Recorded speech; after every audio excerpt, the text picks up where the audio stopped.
unmute. Okay.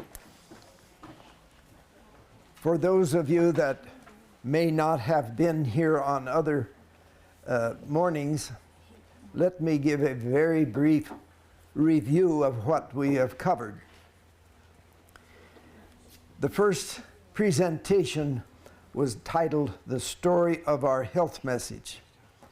And the purpose of that was to show that the message that God first began to give to the Adventist people in 1848, and then in 1854 and 1863 and onward, has been a message that now we can say has been the best health message that the world has had. Amen.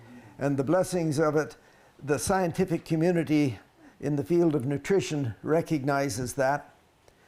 And the scientists of the world for heart and for some of these diseases have looked at the more than 400 different scientific articles that have been written relevant to the Adventist style of life and their health and their nutrition, has really penetrated across Western Europe and is really driving the direction of a lot of research now around the world for lifestyle and for nutrition. So we presented that for the purpose of having a very positive approach to this program, a positive one that we can look and see and give thanks to God for what He has shared with us for our benefit, and of course hopefully to make that known to the world, which will track them to His salvation story as well. Then we spent some time looking at the foundation principles from which these alternative therapies, some types of alternative therapies have had their origin. That out of a false story of creation. And then a substitute religion, a substitute story of salvation that contests, actually has many aspects of it that these different type of healing therapies are have their derivation. And so as we go through and present this morning on there, I want us to realize that we're not just trying to promote these, we're trying to show a foundation from which they have come and why they are not something that we would choose to use. Many times people have felt so much better, positive, that this works. And whenever that happens and they partake of the devil's counterfeit system, he has his influence over them. And it seems like he puts a plastic shield an inch thick and you can't penetrate with the truth about it, because they say, I got better, and that settles it. If the devil can do miracles, can we decide on different things that we see if somebody is healed? Can we decide which power did it by they got well? No.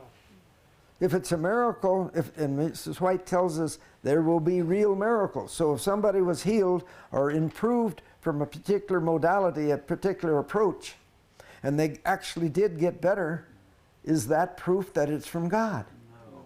No way. And when you utilize, looking for methods by which you evaluate these things, you never use whether they got better or not. That just is not in the equation.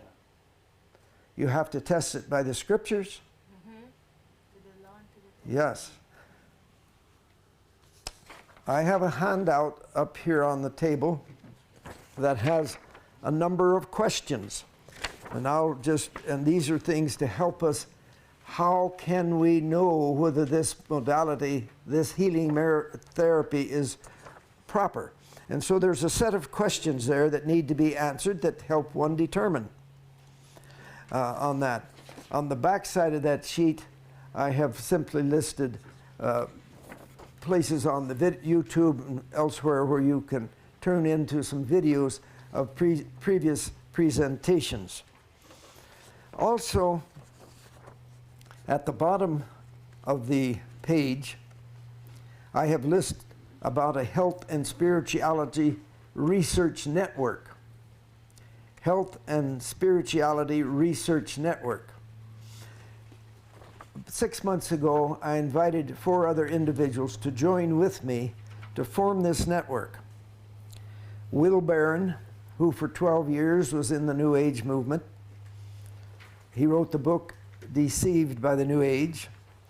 Eric Wilson, who for 25 years was in the martial arts, and he is full-time now exposing those.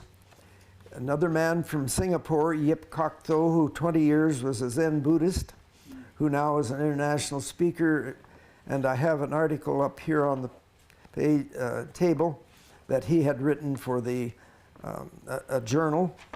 And then Magna Parks Porterfield, who is a psychologist and an author, and she changed her type of practice from a secular psychology background to that of a biblical psychology approach, and a considerable change. So the 5 of us have formed the leadership team of this network, and we're inviting anybody that wants to be members of the network. Simply, you notice at the bottom of the page it says send your name and your email address to that particular address at Yahoo, and we'll put your name on the list, and so that every few weeks we send out information that is relevant to these subjects. If you have special question, something's happening in your church, or you want to know about something, you send a question back to the leadership team on the Yahoo there. We deal with it, and if it's appropriate one, we will send back the question and the answer to the entire network. Now, I have people from at least 12 different nations now on that. The last one to join was a pastor in China. My purpose in establishing this is eventually we'll have a website and have all the information from all of these people. They have their books and the links to their videos, so forth, on one website. So you'll just need one address, and hopefully that'll go to the world in an Adventist denomination and those that are outside of it. And all they need is to that address. They can go and get where there is a concentrated, a vast amount of information on these subjects. That's the purpose. Now, I only have about 115 on the network list so far, and most of those I have personally gone and talked and invited. So you're welcome to join. There's no cost, there's no fee, there's nothing to do. And like we had some questions, what came in, what is earthing and what is grounding? This is sweeping through many of the churches with the wrong understanding. And so I needed a physicist to help us answer that, to give us the physics, and I contacted a physicist, Jim Brackett, up in northern Washington. He put his article in there. Some of the rest of us put what we understood on there, and then we send it back to the whole network. They can keep it and put it in a folder, or they can discard it and do what they want with it. But it doesn't cost anything, and we try not to send too often, because if we do too often, people pretty soon just begin to zap us out. You know, information overload is a real problem today on that score. But if you're interested, send your name in. You can stop it at any time. Just send back and say, take me off the list. But this is the object, is to be able to spread this information. In 20 years of presenting seminars and going to churches, what do I find? Do I find a decrease of the amount of involvement in this? No, a great increase. Eric Wilson, testing his audiences, tells me he finds between 35 and 40% of the audience, Adventist audiences, are either involved in some of these things or have been at some point. You have a question? You have the email address to join the network, but what's the network .com? What's the network address? Well, we don't have the website yet. Okay. That's in the process of being formed, and it may be some months yet, and it'll gradually build and fill up. We've been on it for a while. So we do not have that as yet, and when it is, it'll be announced to everybody on the network, and that will make it a lot simpler for me. because I'm the coordinator of this, and it takes about a morning each week morning each day that I spend at home on the internet, answering questions back and forth and so forth. But I want you to be aware of that and share it with any friend anywhere. They're welcome to join. The more the better. That's the purpose. Let's turn our attention now to this morning's discussion.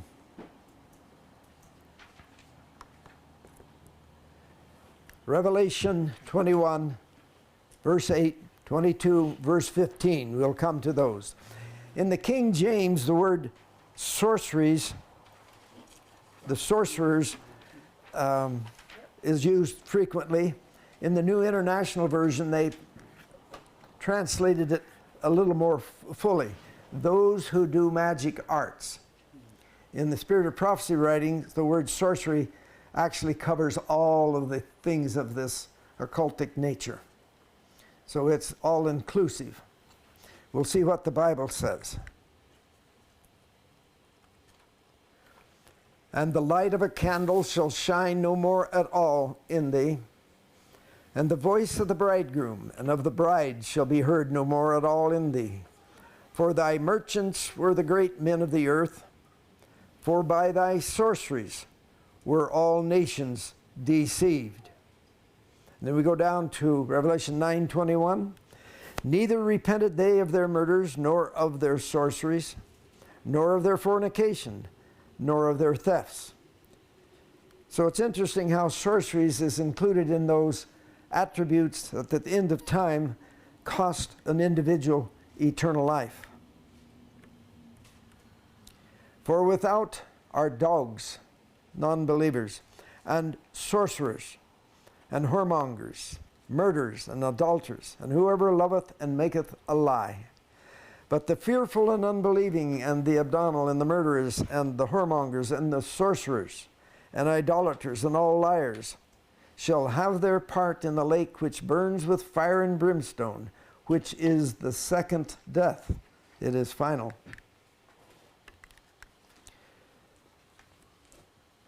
We look at Ephesians. We've read this each morning.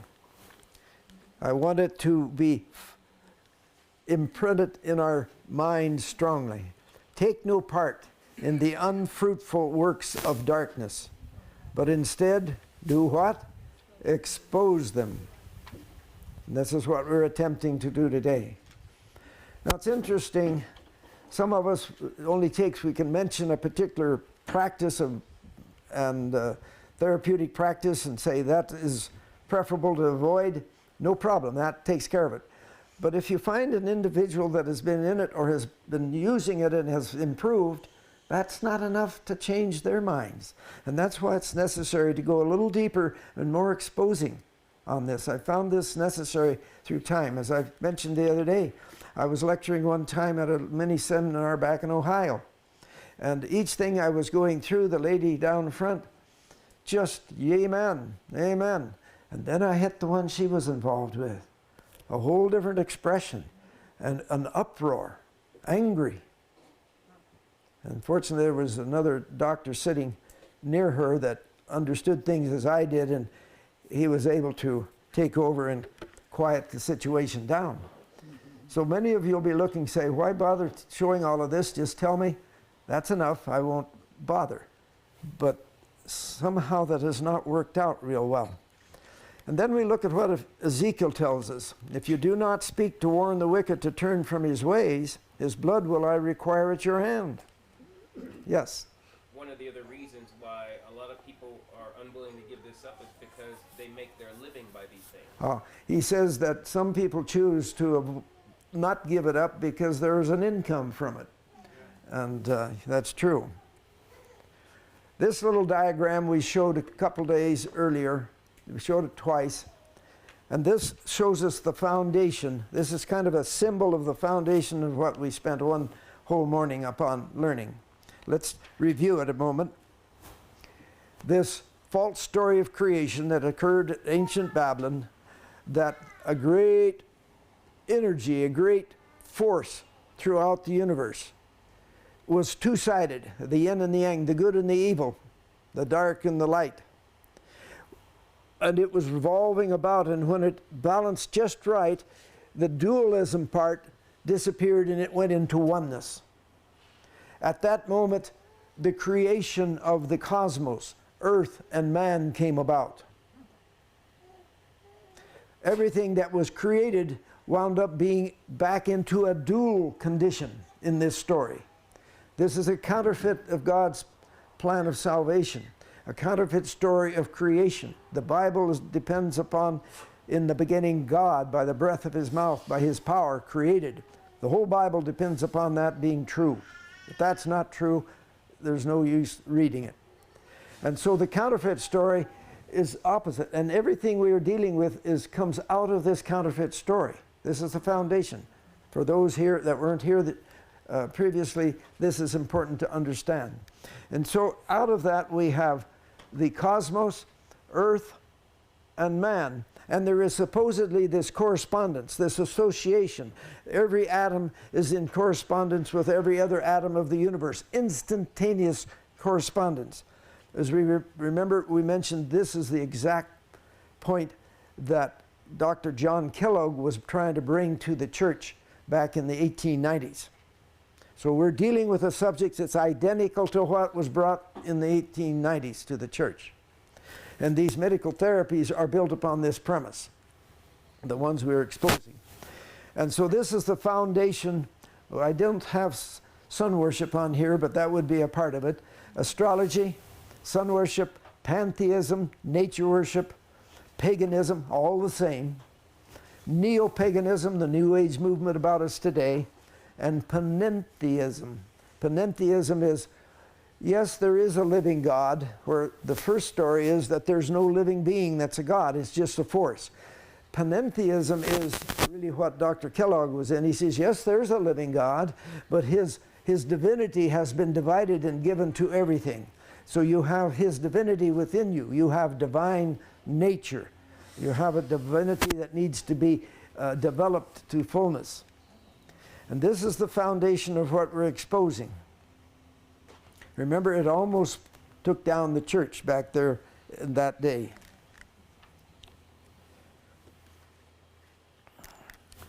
The these treatment modalities that we're going to be looking at are based upon this concept. Remember, man is the microcosm. He supposedly is the microcosm of the great cosmos. Everything that's out there is in man, and he is the center of all of this, and there is this constant association, relationship, sympathy between the cosmos and man. Now, way back in early times, when a child was born, if he had a defect, a developmental defect, that was an omen that said something, and so they looked carefully at the children. And gradually in time, the hand became one of the symbols represented that connection with the cosmos, called chiromancy. They said it's 5,000 years old, this practice. I'm not sure how anybody knows how old, but certainly ancient. I was on the streets of a city in Poland one day, and here was this lady with all long garments and like gypsies often wear, sitting at a desk on the street, and she was reading people's hands and reading their fortunes. And this is where this comes from. It started back looking at infants for any developmental defect. This is called chiromancy. And that developed on to where supposedly you could tell all sorts of past, present, and future from the hand. And then in time, not only the hand, but in various places of the body, one localized spot supposedly could be a representative of the rest of the body. We showed the ear on the other day as being one of these points for the acupuncture. The hand, the space between the thumb and the finger, a tooth, a tongue, the bottom of the hand, the bottom of the feet. These areas supposedly represented the body. All of them were built upon the concept that running through the body was a dualistic force, a dualistic power, cosmic force. It's called vitalism. Remember, we looked at a lot of synonyms. Chi is the common one we hear the most often. So all of this is built upon the concept that we have this circulating force that we're trying to move through our body in a more efficient manner so that it will take us out of reincarnation, bring us into full Godhead, on into nirvana. This is all built upon that. And so we're looking today at the subject of reflexology. Now, Newsweek has been sort of famous for promoting a lot of these. I showed yesterday a Newsweek journal that had all of the Hindu Ayurvedic style of beliefs on it. And so this is one that was long earlier, and it's the new science of mind and body. And it says forgiveness and health, stress and infertility, rethinking hypnosis, clues to heart disease. So we're going to be looking at some of these mind-body type therapies. And here's a list that I took out of a particular alternative health dictionary. And this is not all-inclusive, but we're going to look at 2 or 3 of these here. But I just wanted to show you, here's a list of about 40 that fit into this category that a New Age dictionary has listed themselves, not some critic having listed them. And there's a whole lot of them there that most of you have probably not even heard about. But we're going to be looking at certainly reflexology, Reiki, cranial sacral. But there are such things as touch for health, Tai Chi, yoga, and judo, karate, kundalini yoga, kung fu, and so forth. To give you an idea of the amount of these. One time I found a dictionary that listed 4,200 plus different types of alternative therapies. You could click on the name of any one of those and it would take you to 2 or 3 paragraphs describing them. I cannot find that anymore. That was several years past. So let's look. I showed this the other day, but there were several here that weren't there. 3 years ago, I was presenting at a seminar at a camp meeting, the church camp meeting up in Saskatchewan and Manitoba. It was a Manitoba-Saskatchewan joint camp meeting. And I was staying at a town right near the campgrounds where they had a place for me to stay called Yorktown. And so I took a walk one day, and here was a big building, a medical office building, a chiropractor's building, and look at the size of the sign of that. And then on his door, he had the different listings, Yorktown Acupuncture and Holistic Health Center. And then over here to the side of it, he has acupuncture, Chinese herbs, massage therapy, hypnosis, body talk, reflexology, Reiki, and down below, young living oils, living essential oils. So this is not uncommon. In my own town, actually at an office where I used to work when I first started in this town, that's been taken over by a health healer of this nature. And here it says, exhale, body talk and reflexology, massage and cranial sacral, and so forth. This is not uncommon anymore, that just about everywhere you go, you see those signs. I've been in many nations around the world, and I remember one place in China where it was about an 8-foot high sign in a window on reflexology with the palms and the feet there on that thing. This is a worldwide phenomena. Let's take a look at reflexology. I have chosen to deal with some of the subjects that have through the past years have been common within the Adventist Church. There are so many you can't deal with all of this. And so if we look at those that have been common, and this one I haven't heard as much about lately as I did earlier years, but it's still around and a belief in it. Dr. William Fitzgerald was the originator. And so here's one that comes out of America. And Eunice Ingham became a propagator of it in the United States. It was known as Vitaflex or zone therapy. And the treatment is said to have removed blockages of the energy pathways. We're talking the same subject. Supposedly this particular power, this cosmic power that it goes through people. And it's to correct that. All of them are built upon this concept. And so if we buy into that concept, we are giving homage to the devil. Zone therapy. This doctor, he says, well, he's an ear, nose, throat specialist. He says there is 5 divisions of the body on this side, 5 on this side. Now the Chinese, they said there are these 12 meridians that run up and down. What we find are individuals decide on their own to tell how these things function with no proof of anything. And he says, well, massage to the feet or massage to the hands will have influence elsewhere on the body. So let's look at the very basics here. In 1913, he came out with this concept. First of all, now here's an ear, nose, throat specialist, and he was a follower of the world famous Swedenborg, who was the leading spiritualist for over 2 centuries in the country. So he would studied, and all of the things that we've talked about previously of this false story of creation and supposedly the divided two-sided energy running through us, he was versed in these. He started with this. It didn't come out of just nowhere. So we're seeing these things one from another, developing with a new concept, having borrowed from the past comprehension. So he, being a follower of Swedenborg, was well versed into the Eastern concepts. And so he was looking for some method by which he could do ear, nose, throat surgery without using a general anesthetic or some other type of anesthetic. And so he began to use pressure points or various things, and he did develop ability to do ear, nose, throat surgery.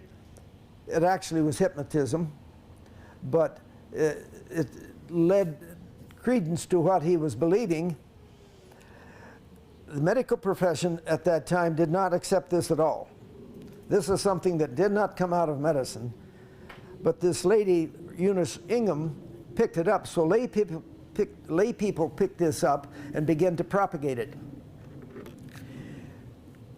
All right? Now, Eunice Ingham, as I mentioned, in the United States, but when it got to England, Doreen Bailey called it reflexology. It was previously, it was the, let's go back to that name, zone therapy, all right? Now it picks up a new name and has spread around the world. So we have the concept in this that these locality spots, you can balance the energy. Now they teach that, well, there's some crystals, some type of crystals in the hands and nerves, and that there's nerves in the hand that go to the brain, that's true, and that directly connect to the rest of the parts of the body.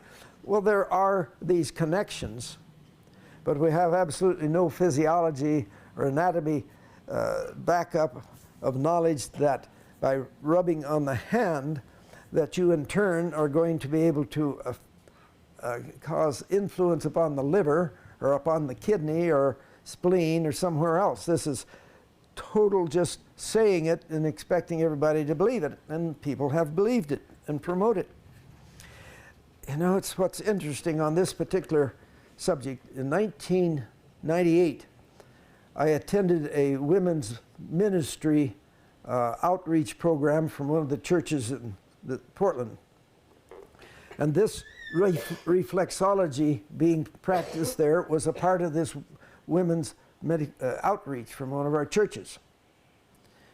And interesting, the lady that was promoting it, her name was in the New Age Dictionary as being the basic one in the United States for promoting this particular therapy. She was a church member there. And I have a copy yet at home of that page in the New Age Dictionary with this lady's. I wrote a letter to them explaining my understanding, but my understanding is still being propagated there. Reflexology is supposed to work on 3 levels, this particular doctor says. And what does the doctor believe about it? He says it has a spiritual approach. She says a healing force from the universe is called upon and used both by the client and the practitioner.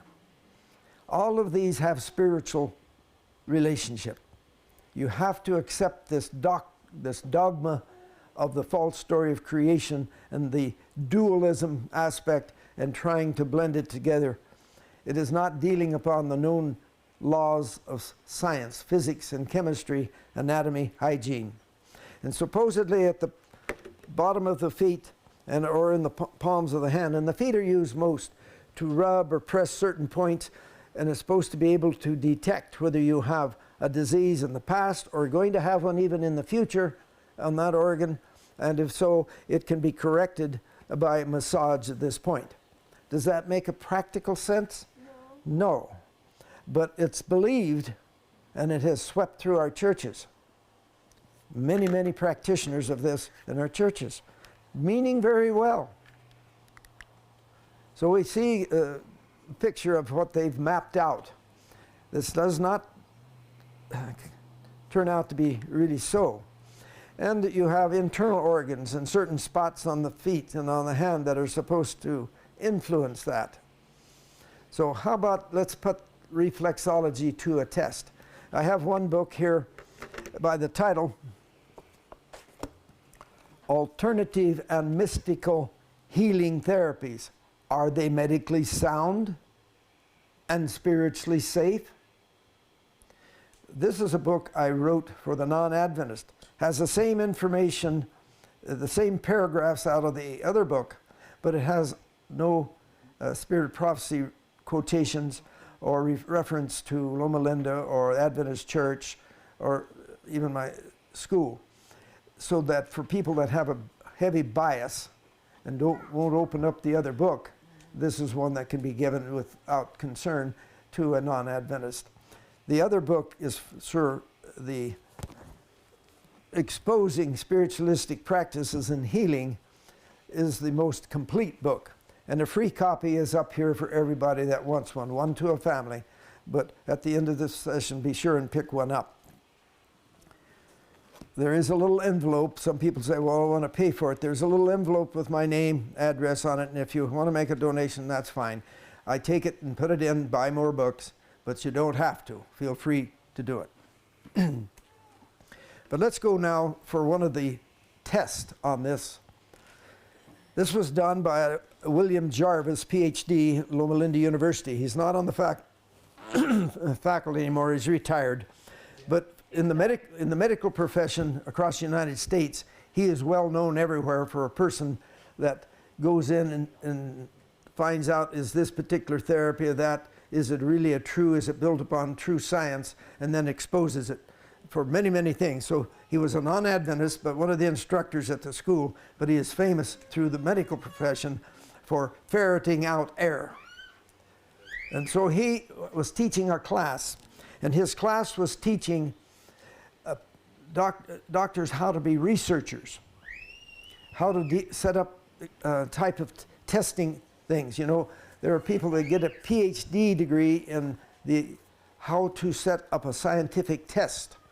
There's thousands of tests done and examinations that aren't worth the paper they're written on because they don't follow the protocols that eliminate a lot of bias and error. And so he is teaching young researchers how to set up tests. And one of the tests that he did was he would bring in a reflexologist, and this reflexologist would explain to his students his his philosophy, his understanding of the reflexology, and then he would ask the students to design a type of testing where you would have a double-blind, this one didn't have a placebo, it didn't need it, but he put up a quality testing, and they were to design it. So one day the reflexologist, he says, okay, I come here all the time and I present this. Why don't we do a test and to show that it works? This you can find on the internet. So they took 70 people that they already knew that had diagnosis of definite abnormalities of certain organs and diseases. They had had it over an extended period of time.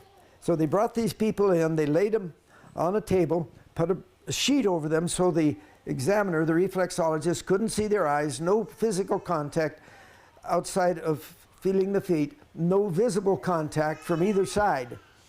And so now he was to examine these 70 people and to put down the different disorders that they were able to diagnose.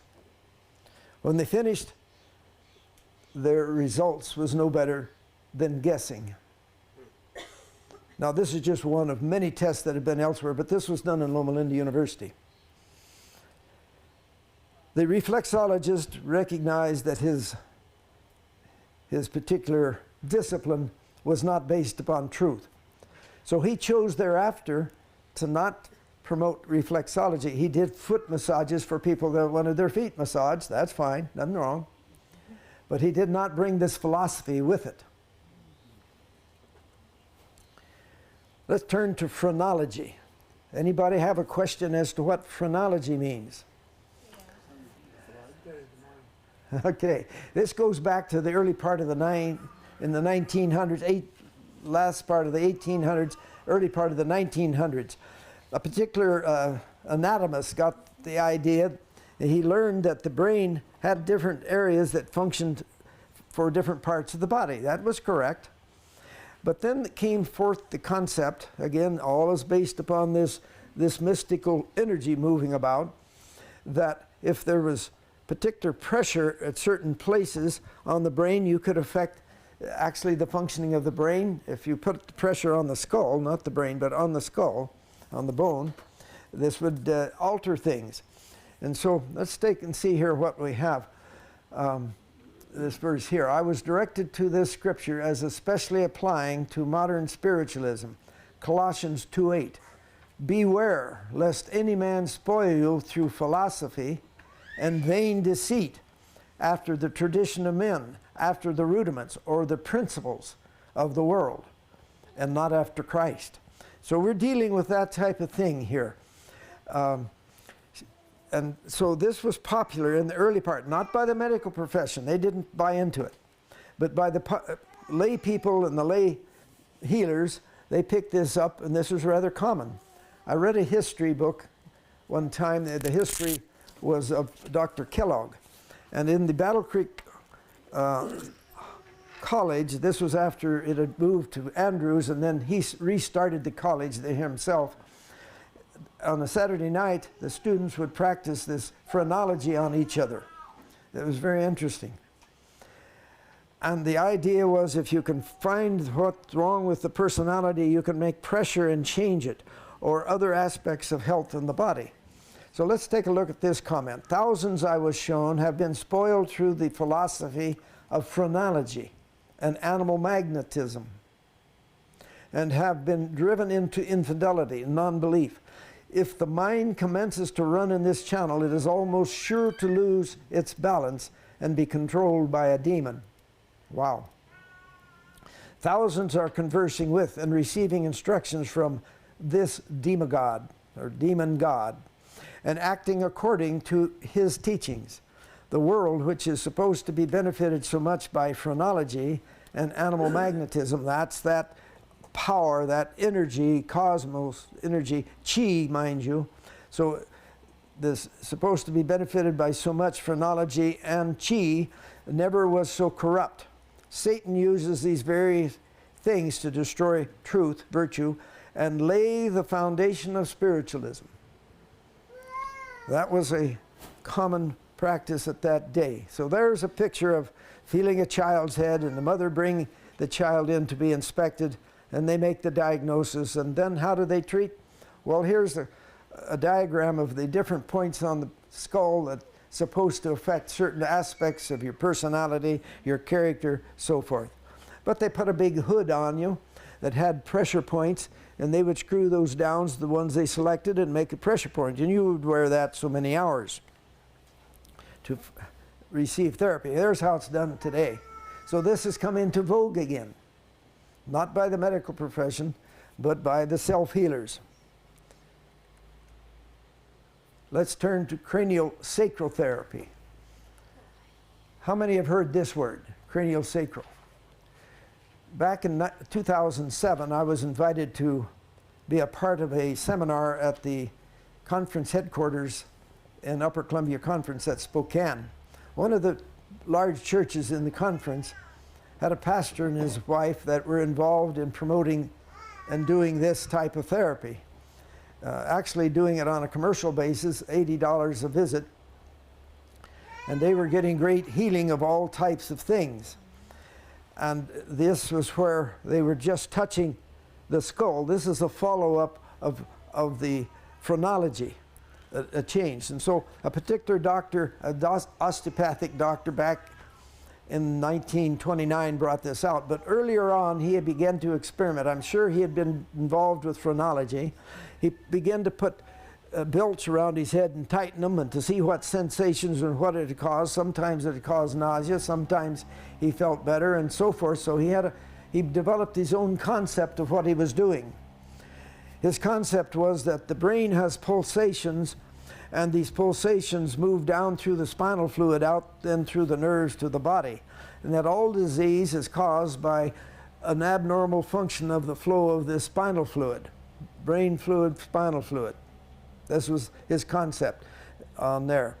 And people picked it up, and I'll tell you it's amazing how many people in the church absolutely accepted this as fact. In fact, this was being used as therapy. This was in Wenatchee back in 2007. And so Dr. J. Sloop, the late Dr. J. Sloop, and Fred Harding organized a seminar to be held at the conference office for a weekend. You had to pay $100 and some to come. So they invited the churches of the conference to come. I was invited as one of the speakers, and they also brought in Elvin Adams. Elvin Adams is a doctor from Loma Linda, has a master's degree in public health. He had written the Surgeon General's report on smoking in 1964. He had been in the office of the Surgeon General working there, and he was assigned the job of writing the report. And the reason they brought him in is he was an expert in looking at studies that are done, scientific studies, and knowing whether they're really good studies or not. He told us that in this report there was 1,000 studies he started with. Out of that 1,000, only 60 or so were good enough studies that he could use them to help write his report remember the report showed that cancer of the lung was relevant to smoking, and that Seventh-day Adventists had only 1/17 the risk of developing cancer of the lung as the general population. That began to cause a downtrend of smoking, a downtrend bit of heart disease and vascular disease. But anyway,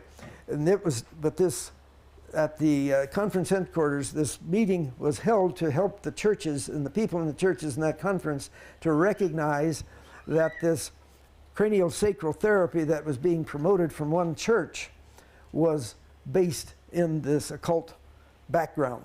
So let's go forward a little more on this.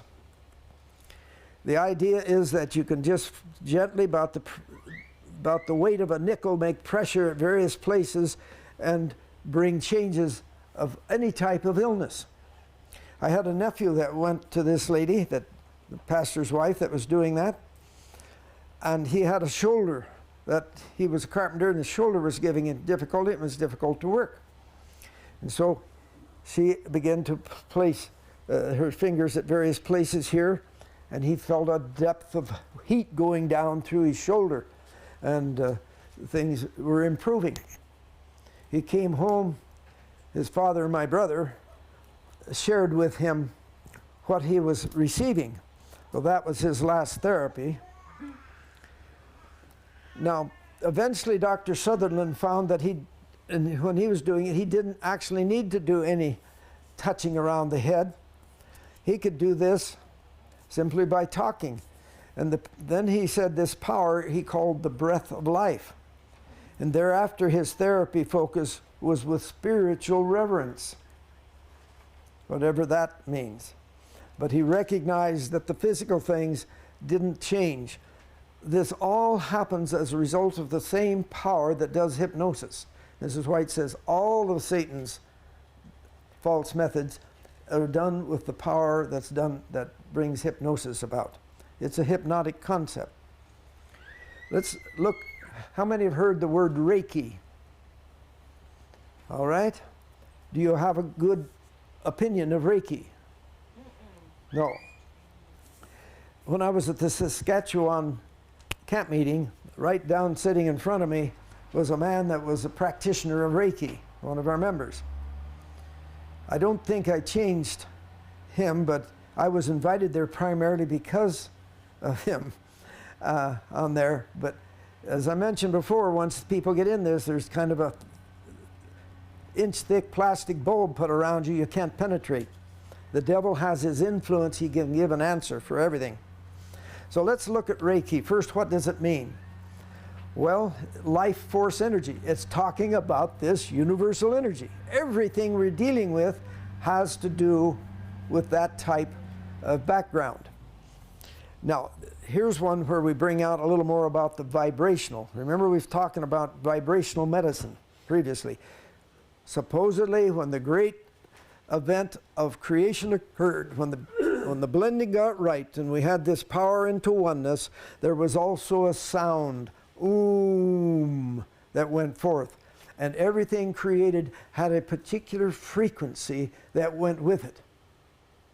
And so today, there is a lot of frequency therapists. And this Reiki is one that is talks about that. It is a system of subtle. Subtle is talking about that energy that supposedly travels faster than the speed of light. So we have here, it's a system of subtle vibrational healing that has no medical contraindication. It is holistic in that it does not attack disease in any form, but rather encourages the individual toward balance. Well, that sounds nice. Reiki operates on the premise that the subtle vibrational blueprint is the foundation for everything that happens on the mental, emotional, physical, and spiritual level. Even the subtlest shift of the vibrational level carries the potential to affect every level of our experience. This resonance healing or vibrational medicine, frequency medicine is another synonym for it, is rapidly gaining clients as people realize the benefits. And now this is somebody promoting it.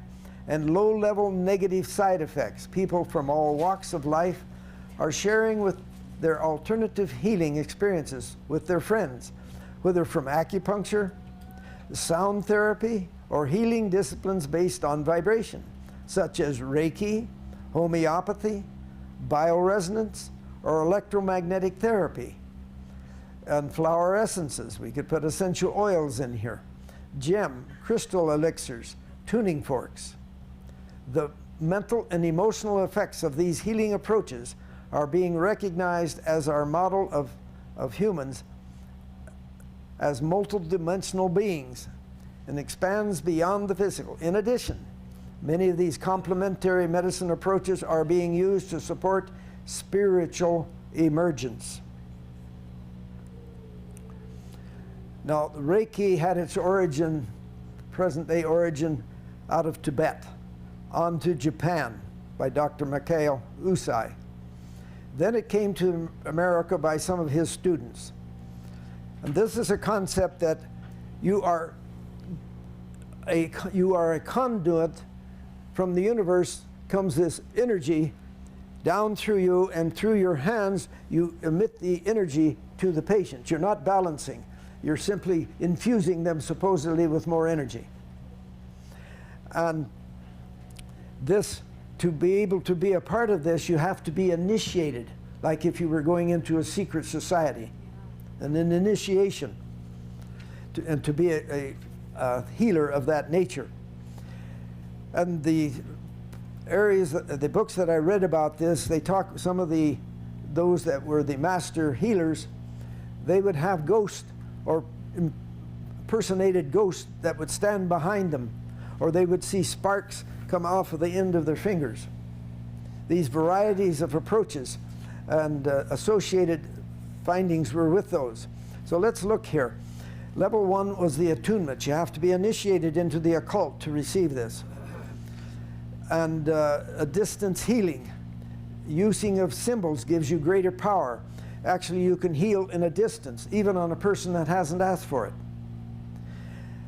The Reiki master, he's the one that is able to give the attunements or initiation to the others. It's a transmitting of energy, not a balancing technique in their talking. Of course, no one has ever found or measured that. The transmission is possible by mind only, by just intending to send it. Reiki has intelligence, which is of a divine source. It's shamanistic, comes from the shamans. The shamans have used this for ages. It connects with the spirit world.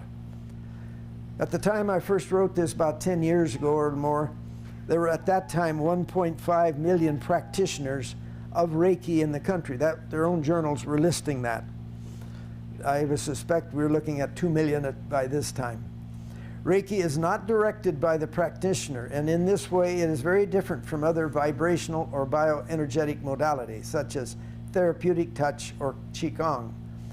These treatments are more similar to medical interventions that practitioners, this is those other treatments, the doctor has to get a diagnosis and then treat. But he says Reiki needs no diagnosis because the flow of subtle healing vibration, that energy faster than the speed of light, is spontaneous and drawn by the recipient, so that the person, the patient, is drawing that energy. It comes from the cosmos through the practitioner of this Reiki into the individual. The practitioner simply places her hands on the recipient for first-degree treatment, or makes the connection for distant healing at second-degree level. And then the practitioner becomes a completely passive conduit of the vibration to be drawn by the person receiving the healing. I'm going to have to stop there. I've done for 1 hour. And it's more important to go a little more thoroughly with each one of these than it is the number of disciplines we cover. And so it's time for a break, 10-minute break. And the longer the break, the less number of these things we're going to be able to cover. So come back in 10 minutes and we'll proceed. Thank you. In the meantime, if you want a book or pick up a little booklet from Eric Wilson, they're free. And there are some handouts there also.